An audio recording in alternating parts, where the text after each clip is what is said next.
جا توتبوونی ڕەبووە تەسکبوونەوەی ملوولەکانی خوێنە ئێمە لە پێشچەند ئەڵقەیەکە لە بەرنامەی چارە باسمان لە مەسەلەی بێجەوی و دڵتەنگی کرد.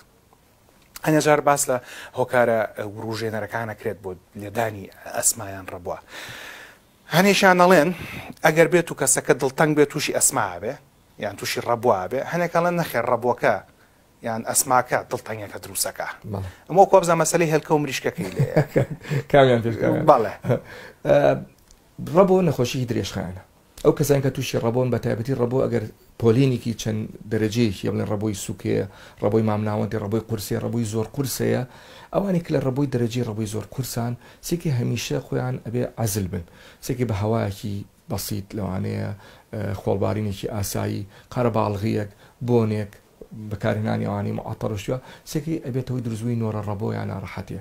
ئەم کەسان دائیمەن هەوڵێن لە شوێنێکا بن دوور بن لە خەڵک، خۆی لە خۆیان ئەبێتەوەی دروستبوونی جەوێکی خەمۆکاوی لەبەرەوە ڕەبۆکەیە کە نەخۆشیەکی درێژخایەنە و هەموو نەخۆشی درێژخایەنەکانی کە جۆرە لە جۆرەکانی دڵڕاوکێ و خەمۆکی دروست ئەکات.